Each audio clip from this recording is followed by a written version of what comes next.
কথা কি যে নতুন জামাতে কি হবে যদি আপন মানুষ না থাকে, আর যদি আপন মানুষ থাকে তাহলে পুরান জামাতেও ঈদ করা যায়। আসলে ঈদের আনন্দটা সবার জন্য না, ঈদ সবার জন্য। আমি বলবো যে ঈদের আনন্দ সবার জন্য না। এই ঈদকে ঘিরে মানুষ চাই একটু আনন্দ করতে, ভালোবাসার মানুষ, প্রিয় মানুষ, পরিবার, আত্মীয় স্বজন, প্রবাসী যারা থাকে সবাই মিলে কিন্তু অন্যরকম একটা আনন্দ করতে চায়। তো দেখা যায় কি প্রিয় মানুষগুলো যদি ঠিকঠাক ভাবে না থাকে বা প্রিয় মানুষগুলো যদি না থাকে তাহলে ঈদের আনন্দটা কিন্তু হয় না। দেখেন আজকে ঈদের একটা দিন, এটা সবাই জানে।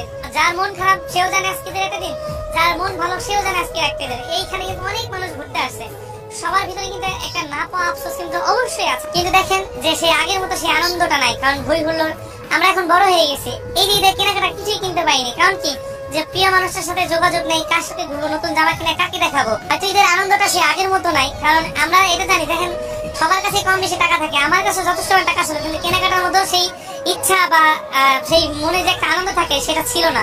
কারণ আমি সবসময় চেয়েছি যে আমার প্রিয় মানুষের সাথে সুন্দর করে দিন কাটাই বা ঈদটুকু সুন্দরভাবে কাটাই, আনন্দের মুহূর্তটুকু প্রিয় মানুষের সাথে কাটাই। এই জন্য পুরান জামা কাপড় দাও ঈদ হয় যদি প্রিয় মানুষগুলা বা আপন মানুষগুলা থাকে।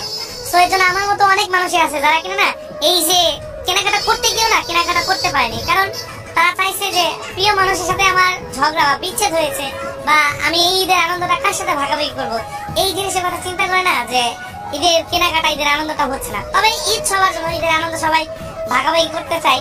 আমিও চেয়েছি, এই মানে শত মানুষের ভিড়ে আসছি, কিন্তু একটা জিনিস এই ভিড়ে এসে বা এই আনন্দের মাঝে এসে একটা জিনিস খুব মিস করতেছি, যে যদি প্রিয় মানুষটা থাকতো বা আমার ভালোবাসা মানুষটা যদি থাকতো, হয়তো আমিও তাকে ঘুরতে নিয়ে আসতে পারতাম। এবং আমার মতো অনেক মানুষ এটাই চিন্তা করতেছে যে আমার যদি থাকতো তাহলে আমার মনে হয় যে নিয়ে আসতে পারতাম, আমার ঘরে বন্দি থাকা লাগতো না। তো এই যে জিনিসটা যে আমি নতুন জামাগুলো দিয়ে কি করবো, আমার আপন মানুষটা যদি না থাকে। তো সবাই চাই যে সবাই সাথে সুন্দরভাবে আনন্দ করে দিন কাটায়। হয়তো সময়ের ক্ষেত্রে বা মানুষগুলার মানে স্বার্থতার ক্ষেত্রে হয়তো আমরা এই জিনিসগুলো পাই না। তো ঈদ সবার জন্য, ঈদের আনন্দ সবার জন্য না। তো হয়তো ওই মানুষগুলাকে দূর থেকে মনে করে যাবো, এবং দূর থেকে মনে করা ছাড়া কোনো উপায় নাই।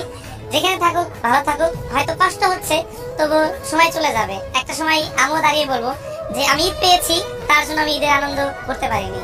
আসলে একটা কথা কি জানেন, যে হারানোর ব্যথাটা এমন যে যার হারিয়ে যায় সে বোঝে। আর হারানোর ব্যথাগুলো এমন ভাবে বুকের ভিতরে ক্ষত তৈরি করে যেটা হয়তো না বললে বোঝা যায় না। যে এই যে ঈদ গেল না, রোজার ঈদ গেল, রোজা যাচ্ছে বা চলে গেল, যার বাবা নাই এই দুনিয়াতে একমাত্র সেই বুঝতে পারে যে বাবা হারানোর যন্ত্রণা কেমন। আর বাবা না থাকলে রোজার ঈদে বা কোনো একটা উৎসবে বাবাকে কতটা মনে করি বা কতটা তার কথা মনে পড়ে। একজন বাবা পরিবারের জন্য কতটা বটগাছ হয়ে থাকে সেটা হয়তো যে পরিবারে বাবা নেই সে জানে। একজন বাবা কি জানেন, যে এই যে রোজ এই যে সমাজে না অনেক বাবারা আছে যে একটা জুতা নিয়েছে, জামা নেয় প্যান্ট নেয়, বা একটা জামা নিয়েছে, জুতা নেয় প্যান্ট নেয়, কিন্তু তার সন্তানদের পরিপূর্ণভাবে সবকিছু দিয়েছে, জুতা প্যান্ট জামা যা যা লাগে।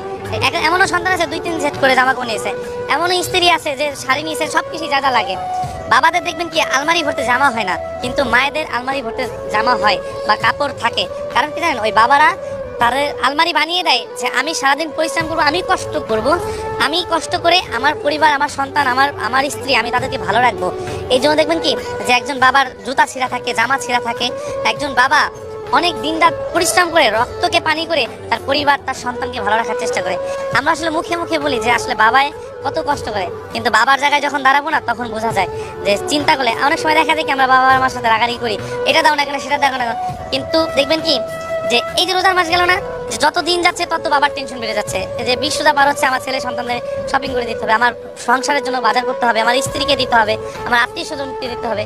তো এই যে বাবা একজন বট গাছ, তো এই যে দিন যে গেলে বোঝা যায় যে বাবা কত কষ্ট করে। আর যার বাবা নাই সে কোথায় চাবে, কিন্তু যে বাবা সে জানে যে আমার সন্তানদেরকে কিভাবে দিতে হবে, আর কিভাবে আমার সন্তানদেরকে দিলে আমার সন্তানরা ভালো থাকবে। হারিয়ে গেলে বোঝা যায় যে বাবা কি ছিল। আর না, যখন বাবা বেঁচে থাকে তখন আমরা বাবাদের সাথে অনেক ধরনের অত্যাচার করি, বাবা এটা লাগবে সেটা লাগবে, তবু বাবা চোখ বুঝে সহ্য করে যে আমার সন্তান আমার কাছে চাইবে না, চাবে কার কাছে। কিন্তু যার বাবা নাই সে চাবে কার কাছে, একটাবার খেয়াল করে দেখেন। কিন্তু দিন শেষে জানেন এই বাবারাই না কঠোর পরিশ্রম করে না ঠকে যায়, যে তার নিজের জন্য কোনো জায়গা হয় না, হয় পরিবার, আত্মীয় স্বজন, কারো কাছেই তার জায়গা হয় না। সে শুধু গাধার মতো খেটে যায় আর চিন্তা করে